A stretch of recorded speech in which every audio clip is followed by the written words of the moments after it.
ये है कि एसआईआर के तहत पूरे बिहार में एक खौफ का मंजर सामने आ रहा है और बिलखुसूस प्रशासन के लोगों का जो तरीका रहा है,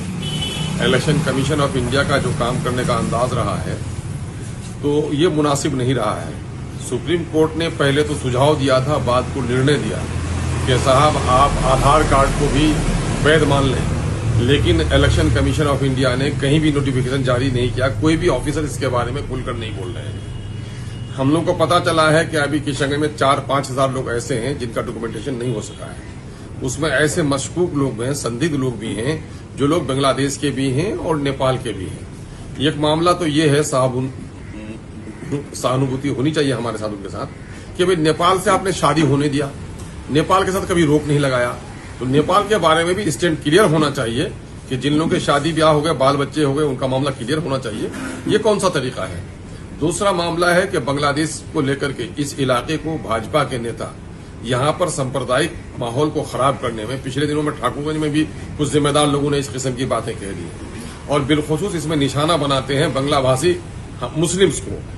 तो ये बात बहुत ही गलत है। अभी जब कुछ लोगों का नाम आया है जो नॉन मुस्लिम्स हैं,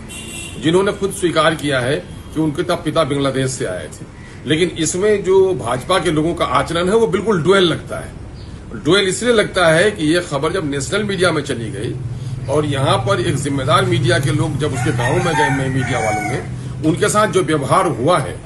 तो यकीनन है कि मैं समझता हूं कि आप पत्रकारों लोगों के लिए भी अफसोस की बात है कि इस तरह अगर पत्रकारिता नहीं कर पाएगा, ये चौथा स्तंभ है डेमोक्रेसी का, अगर इसकी आजादी खत्म हो जाए तो जुल्म होगा, ज्यादती होगी, कोई खबर ऊपर नहीं आ पाएगी।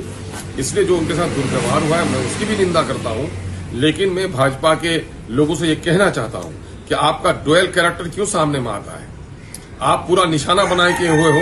कि कोई न कोई बांग्ला भाषी मुसलमानों का नाम बांग्लादेशी पढ़ा जाए, लेकिन जब नॉन मुस्लिम का नाम आता है तो उस पर आपका अंदाज अलग हो जाता है। ये मुनासिब नहीं है।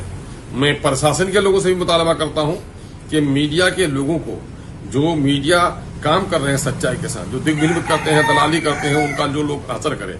लेकिन ऐसे मीडिया के लोग, मैं मीडिया को गोया एक सर्टिफिकेट हासिल है